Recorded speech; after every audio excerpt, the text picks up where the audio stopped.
नमस्कार, बहुत स्वागत है आप सभी का। मैं आपके साथ अस्मिता दुबे। शुरुआत करेंगे एमपीसीजी प्राइम की। छत्तीसगढ़ में बड़ा जमीन घोटाला हुआ है। सरकार की ऑनलाइन भूया साइट में गड़बड़ी कर सैकड़ों एकड़ सरकारी जमीन को निजी व्यक्तियों के नाम दर्ज कर दिया गया है।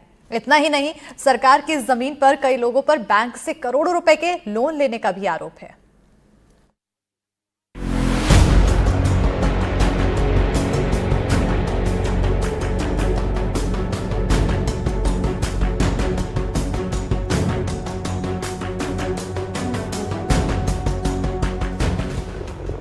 छत्तीसगढ़ में जमीन का सबसे बड़ा खेल। सरकारी जमीन को बनाया गया निजी, फर्जी खसरे, झूठे दस्तावेज और करोड़ों के लोन।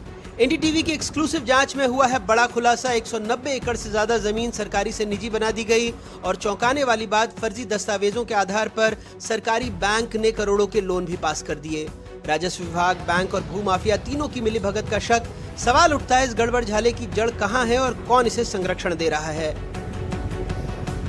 दुर्ग जिले के 4 गांव मुरमुंदा, अछोटी, चेटुआ और बोरसीस पूरे घोटाले का एपिसेंटर बन चुके हैं। यहां 250 एकड़ से ज्यादा सरकारी जमीन को ऑनलाइन सिस्टम से छेड़छाड़ कर फर्जी तरीके से निजी नामों में दर्ज करने के आरोप लगे हैं। जानकारी में आया था कि मुरमुंदा, अछोटी और उसके आसपास के कुल 4 गांव में शासकीय और कुछ भूमि स्वामी जमीन में कुछ हेराफेरी की शिकायत प्राप्त हुई थी। जैसे ही जानकारी आई, मैंने तत्काल एसडीएम से बात की है और उसमें चारों गांव में 4 त्रुटि सुधार के केस दर्ज कर लिए गए हैं। एनडीटीवी की पड़ताल में सबसे बड़ी गड़बड़ी अछोटी गांव में मिली।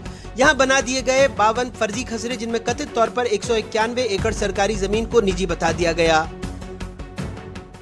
जमीन की जो गड़बड़ियां की जा रही हैं, उनमें एक जमीन जो है यहाँ पर भी है, ग्राम अछोटी में शासकीय जमीन है, जिसको प्राइवेट किसी व्यक्ति ने गलत तरीके से अपने नाम पर उसका खसरा नंबर चढ़वा लिया और उसके नाम पर लोन भी ले लिया। ये वही जमीन है, चारागाह के नाम से ग्राम अछोटी में आरक्षित है। जिनके नाम शिकायत में सामने आए हैं उसमें शामिल कुछ लोगों में है दीनूराम यादव, एस राम, शियाकांत वर्मा, हरिश्चंद्र निषाद और सुरेंद्र कुमार। दीनूराम के नाम बनी ऋण पुस्तिका पर दुर्ग तहसीलदार की मुहर और हस्ताक्षर है, जबकि अछोटी गांव अहिवारा तहसील में आता है, दुर्ग में नहीं।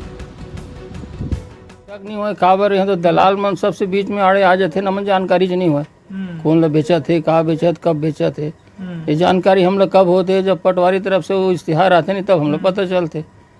तो हम लोग का पता कौन है कहा थे। ये मामले में इश्तिहार भी नहीं आए इससे, जिन चढ़ गए नाम दीनूराम के। नहीं, एक मन के नाम बिल्कुल रिकॉर्ड में भी नहीं है ना। हाँ, काबर रिकॉर्ड हम मन देखे, पटवारी दिखेज भी है तो नाम के रिकॉर्ड में नहीं है नाम। सरकारी जमीन, फर्जी खसरा और फिर फर्जी लोन बुक। 25 जून 2025 दीनूराम को 46 लाख का लोन मिला।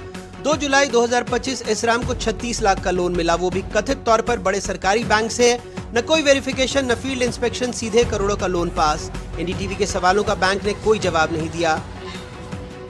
इस पूरे मामले में स्टेट बैंक ऑफ इंडिया के कर्मचारी या लोन को लेकर जिनकी जिम्मेदारी है, उनकी भूमिका भी संदिग्ध है, क्योंकि एक ज़मीन जिस खसरा नंबर पे 1546/4 और उसके आगे के खसरा नंबर पे जो लोन दिया गया है करीब 36 लाख रुपए, जो एस राम पिता बुद्ध राम के नाम पे दर्ज है, उस ज़मीन पर ही हम इस वक्त हैं। और उस ज़मीन में 4 नंबर का खसरा कोई है नहीं, उसमें 1546/1, 2 और 3 बटांकन किया गया है। और 1546/2 पर मैं चंद्रकांत से कहूँगा एक बार दिखाएं कि यहाँ पर जिला शिक्षा प्रशिक्षण संस्थान केंद्र डाइट है, शासकीय भूमि जो है। अछोटी गांव से सटे मेन रोड में जिस 191 एकड़ जमीन का कथित घोटाला हुआ, अकेले उसकी कीमत 100 करोड़ रुपए से ज्यादा बताई जा रही है। लेकिन मामला अकेले अछोटी का नहीं है। कोरबा में 250 एकड़ से ज्यादा सरकारी जमीन पर इसी खेल के आरोप हैं, जहां कलेक्टर के आदेश पर मामला दर्ज हुआ है। कोरिया में अवैध बिक्री की जांच जारी है। रायपुर में ऐसे ही मामले में आरोप पर पटवारी निलंबित हैं। भिलाई में गरीबों के लिए आरक्षित ईडब्ल्यूएस जमीन को निजी बताकर बेचने की साजिश का आरोप है।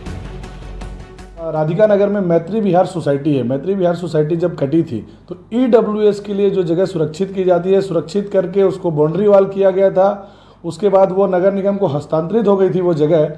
वहाँ पर भिलाई के कुछ अज्ञात भूमाफियाओं ने कहीं और खसरे की बची हुई ज़मीन ला कर के वहाँ पर बैठाया, उसको बाउंड्री किया। उसके बाद भी उनका हिम्मत इतना बढ़ा हुआ था कि उन लोगों ने उसको छोटे छोटे भूखंड बनाकर प्लॉटिंग भी की और उसको बेचने का काम उन्होंने चालू कर दिया था।